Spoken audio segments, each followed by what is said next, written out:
Bonjour et bienvenue à cette capsule voyage de Voyager en classe senior. Mon nom est Normand Verdon. Aujourd'hui, nous partons pour l'Afrique du Sud. La République d'Afrique du Sud est le pays le plus austral du continent africain. C'est un pays à l'histoire tourmentée, surtout à cause de sa colonisation sauvage et à sa période d'apartheid qui l'a stigmatisé pendant longtemps. C'est un pays d'inégalité sociale importante où le plus riche côtoie le plus pauvre. Le pays est d'une complexité difficile à saisir. L'Afrique du Sud compte pas moins de 11 langues officielles. L'anglais est compris par la majorité de la population. Quant à l'Afrikaans, c'est la langue des anciens colonisateurs hollandais. Les 9 autres langues sont des langues autochtones, le zoulou étant la plus populaire. Et comme si ce n'était pas suffisamment compliqué, le pays affiche 3 capitales, Pretoria, Cape Town et Bloemfontein. Pour toutes ces raisons, on l'appelle la nation arc-en-ciel. Mais c'est aussi un pays extraordinaire à visiter. Pour un touriste, l'Afrique du Sud est d'une diversité incroyable. Histoire, architecture, paysages spectaculaires, animaux exotiques, flore impressionnante, tout y est. C'est un des pays les plus dépaysants qui soit.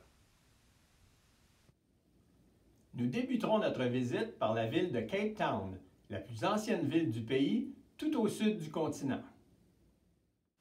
À notre première visite à Cape Town, nous avons subi un choc important. L'Afrique étant souvent considérée comme un continent sous-développé, nous ne nous attendions pas à ça. La ville est ultra-moderne et d'une grande richesse. Elle nous rappelle beaucoup San Francisco ou Seattle. Dominant la ville, la montagne de la Table est majestueuse. Dès notre arrivée, nous voudrons prendre le téléphérique pour accéder à son sommet. Une bonne façon d'avoir une vue d'ensemble de la région et de la ville au bord de l'Atlantique. Du haut de la montagne, nous pourrons également apercevoir au large Robben Island, une île célèbre qui fut tour à tour un poste de défense, une léproserie et une prison. C'est là que Nelson Mandela fut incarcéré durant de très nombreuses années. Le bord de mer de Cape Town est magnifique. On y a aménagé un espace festif qui attire autant les locaux que les touristes. Le Victoria and Alfred Waterfront nous rappelle que le pays a déjà fait partie de l'Empire britannique. L'endroit propose une grande quantité d'attractions, d'hôtels et de restaurants. Il faudra aussi y voir la place Nobel, où sont érigées les statues des 4 récipiendaires des prix Nobel de la paix du pays, que sont Albert Luthuli, Desmond Tutu, Frédéric de Klerk et Nelson Mandela. La ville est agréable à visiter avec son lot d'édifices d'inspiration britannique. Mais le secteur qui retiendra le plus notre attention est sans conteste le quartier Malais, une enfilade de petites maisons aux couleurs pastel. Le quartier abrite une grande population de descendants d'anciens esclaves malais, indiens et indonésiens, pour la plupart de religion musulmane. En périphérie de Cape Town, nous ne voudrons pas manquer l'extraordinaire jardin botanique de Kirstenbosch. Le jardin, un des plus réputés au monde, est spécialisé dans les plantes d'Afrique australe. On y verra donc, dans un même endroit, tout ce qui pousse dans la section sud de l'Afrique. On prendra le temps de se balader durant quelques heures pour admirer ces différentes collections, ce qui nous permettra de voir la Protea royale, une fleur gigantesque qui est la plante nationale d'Afrique du Sud. Un peu au sud de la ville de Cape Town, il nous faudra faire le pèlerinage incontournable au cap de Bonne-Espérance. Le cap de Bonne-Espérance, visité par tous les touristes, est un promontoire rocheux situé dans un parc naturel. L'endroit fut ainsi nommé par les premiers explorateurs de la côte africaine. Les Portugais Bartholomew Diaz et Vasco de Gama furent les premiers à traverser le cap en 1488, à partir duquel on se dirige vers l'est en direction de l'océan Indien. On l'appela Bonne-Espérance parce qu'on avait bon espoir de rejoindre les Indes par cette route maritime encore inconnue. Et durant plusieurs centaines d'années, l'endroit fut le théâtre de très nombreux naufrages. et tous les navigateurs le redoutaient. La rencontre des océans Atlantique et Indien crée en effet des conditions de vent et de marée très périlleuses. On ne saurait parler d'Afrique du Sud sans mentionner le nom de Nelson Mandela. Le nom de Nelson Mandela est intimement lié à celui de l'Afrique du Sud. Il est le héros national du pays. Celui qui se fait appeler Madiba, son nom dans son clan tribal original, fut à l'origine un avocat, défenseur des droits des Noirs dans ce pays dominé par les Blancs. Il fut également un révolutionnaire opposé à l'apartheid, cette loi qui faisait des gens de couleur des citoyens de rang inférieur. Rappelons que la population blanche représentait environ 20% du pays, mais elle possédait pratiquement toutes les richesses et tous les postes importants du gouvernement. Pour ses convictions politiques et ses actes de rébellion, Mandela fut incarcéré durant 27 ans dans les prisons du pays. Peu après sa libération, il fut élu président de la République, le premier noir à la tête du pays. Aujourd'hui, près de 10 ans après sa mort, l'ombre de Nelson Mandela flotte encore partout en Afrique du Sud. On voit sa photo et ses statues un peu partout. Et sa mémoire est respectée par tous, blancs comme noirs. Son plus grand héritage est d'avoir encouragé la réconciliation pacifique entre les différentes ethnies du pays, plutôt que d'avoir choisi la vengeance comme plusieurs le souhaitaient. Un peu à l'est de Cape Town, nous irons visiter deux endroits fort intéressants pour les francophones que nous sommes. Nous nous rendrons d'abord à Stellenbosch, la capitale du vin sud-africain. La ville existe depuis 350 ans et on y retrouve la majorité des vignobles du pays. L'architecture est d'inspiration européenne puisqu'elle fut fondée par les Hollandais. On pourra y visiter quelques vignobles et faire quelques dégustations.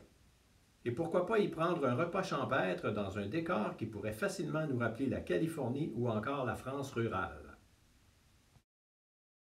Mais ce ne sont pas les Hollandais qui sont responsables de l'existence du vin ici. À partir de 1688, quelques années seulement après la fondation de la ville, l'endroit reçoit une forte population de Huguenots, ces Français protestants chassés de France pour des motifs religieux. Et ces Français nouvellement arrivés se mettent à la culture de la vigne tout naturellement. De nos jours, dans le petit village voisin, appelé Franschhoek, on voudra voir le musée et le mémorial des Huguenots, où sont inscrits de nombreux noms français. Et c'est bien tout ce qui reste du fait français. Il y a belle lurette qu'on ne parle plus français dans la région. Nous emprunterons ensuite la route touristique des Jardins qui remonte l'est de l'Afrique le long de l'océan Indien. Notre premier arrêt se fera à Mossel Bay. C'est ici que le navigateur portugais Bartolomeu Dias accosta en 1488. Nous ne manquerons donc pas de visiter le musée qui lui est dédié. On pourra y voir une réplique de la caravelle qui l'avait amené depuis le Portugal. Ensuite, pas très loin, nous irons visiter une ferme d'élevage d'autruches. Assez impressionnant tout ce qu'on pourra apprendre sur ces grands oiseaux.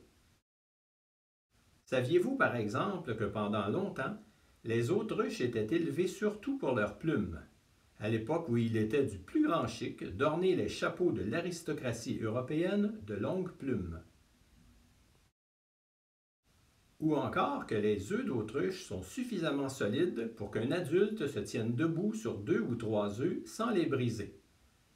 Et pour le spectacle, une femme ou un enfant pourra faire une balade sportive sur une autruche. Et tant qu'à y être, le soir venu, offrons-nous donc un bon steak d'autruche pour souper. Un peu plus loin vers le nord, nous arriverons à Port-Élisabeth. Ici, si ce n'était des palmiers, on pourrait facilement se croire en Angleterre. La ville est également réputée pour ses très belles plages sur l'océan Indien. Beaucoup plus au nord, nous nous arrêterons dans la ville de Durban. Ici, changement de décor complet. Durban est une très grande ville de plus de 3 millions d'habitants. Elle est surtout réputée pour ses plages en bordure de mer et l'endroit rappelle un peu la côte est de la Floride. La population diffère beaucoup du reste du pays. Très peu de Blancs et de descendants européens. Par contre, une très forte population d'origine indienne. À une certaine époque, une grande quantité d'immigrants en provenance de l'Inde sont venus pour trouver du travail dans les différentes mines d'Afrique du Sud. Durban, grâce à ses magnifiques plages et à ses casinos, attire aujourd'hui un grand nombre de touristes, autant locaux qu'étrangers. Mais il ne saurait être question de se trouver en Afrique et de ne pas faire quelques safaris, n'est-ce pas? Des safaris photos, il va sans dire. L'Afrique du Sud possède quelques parcs animaliers réputés. Nous en visiterons 2. Chaque parc possède sa spécialité. Dans la réserve de Tchouktchoué, nous y verrons surtout des rhinocéros. D'ambitieux programmes de protection de ces animaux ont porté leurs fruits parce que Tchouktchoué compte aujourd'hui environ 90% des rhinocéros de la planète. Nous passerons quelques heures dans des gros jeeps adaptés à la recherche de ces magnifiques bêtes. Les conducteurs des jeeps, qu'on appelle Rangers, ont pour mission de nous faire voir le plus d'animaux possible et aussi de nous renseigner sur leurs habitudes et leur comportement. Quelques jours plus tard, nous visiterons le parc à ne pas manquer en Afrique, le parc Kruger. La réserve animalière est gigantesque. Nous y passerons donc une journée entière. Parce que la tâche ne sera pas facile, nous voulons absolument voir le Big Five. Le Big Five comprend le lion, le léopard, le rhinocéros, l'éléphant et le buffle. Si les 3 derniers sont relativement faciles à apercevoir, il n'en va pas de même pour les lions et les léopards. Et nombre de touristes ne les voient jamais. La raison principale étant qu'il s'agit d'animaux qui chassent surtout la nuit. Le jour, ils sont généralement cachés à l'abri du soleil et de la chaleur. Nous devrons donc nous fier à notre ranger, qui fera tout son possible pour que nous en ayons pour notre argent. Les rangers communiquent même entre eux pour se refiler les informations, parce que les animaux sauvages ont des comportements pas faciles à prévoir. Ils sont toujours guidés par les points d'eau pour s'abreuver et surtout par leur nourriture, c'est-à-dire les animaux plus vulnérables comme les antilopes et les impalas. Et si par malheur nous n'arrivons pas à voir tous les Big Five, nous pourrons toujours nous consoler avec les girafes, les zèbres et des douzaines d'autres mammifères. Les parcs animaliers sont également remplis d'oiseaux exotiques. Les photographes ne sauront plus où donner de la tête. Un safari en Afrique est une expérience qui reste gravée à jamais dans notre mémoire. Prenons maintenant quelques minutes pour faire un safari visuel sur une chanson de Myriam Makeba, la chanteuse africaine la plus connue, qu'on appelle aussi Mama Africa.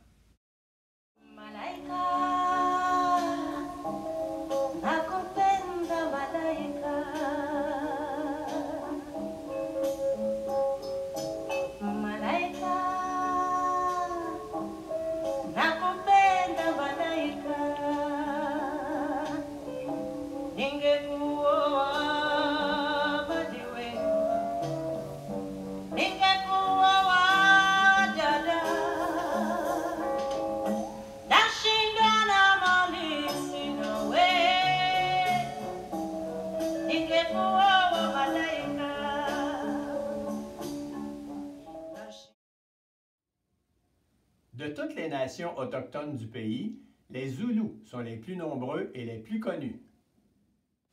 On recense plus de 10 millions de Zoulous en Afrique du Sud. C'était l'ethnie dominante dans le pays avant la colonisation européenne. Ils avaient la réputation d'être de redoutables guerriers et ils ont donné beaucoup de fil à retordre aux envahisseurs blancs, hollandais et britanniques. Ils ont ultimement été intégrés à l'Union sud-africaine lors de l'indépendance du pays. De nos jours, on rencontre plusieurs villages reconstitués qui ont pour mission de garder vivants les coutumes et traditions de ces fiers guerriers. Nous visiterons un village pour voir leurs habitations traditionnelles et aussi assister à des chants et à des danses folkloriques.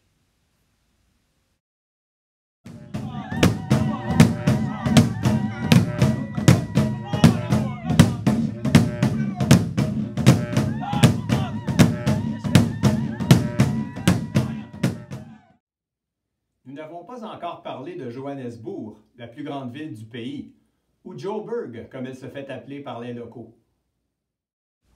Johannesburg n'est pas une ville touristique. Elle existe surtout pour l'industrie minière. Il faut savoir que le sous-sol d'Afrique du Sud est un des plus riches au monde.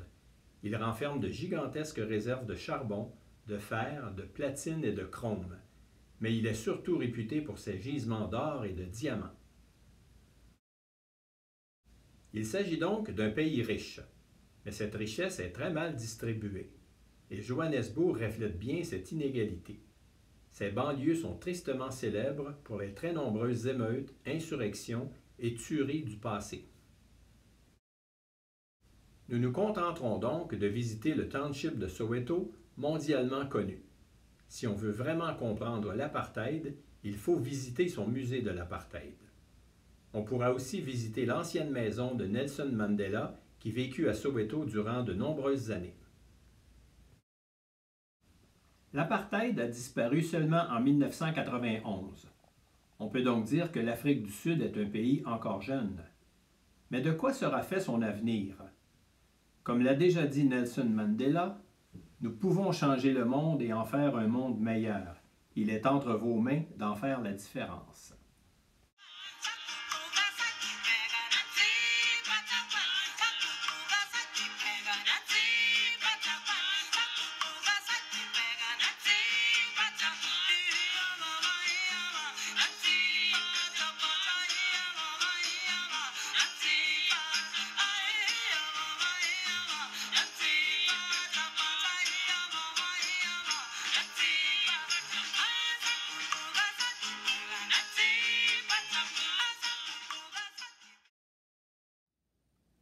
J'espère que cette présentation vous a plu. Pour d'autres récits de voyage, je vous invite à visiter mon blog Voyage, dont l'adresse apparaît à l'écran. À la prochaine pour une autre capsule voyage de Voyager en classe senior. Nous sommes également présents sur Facebook et sur Instagram.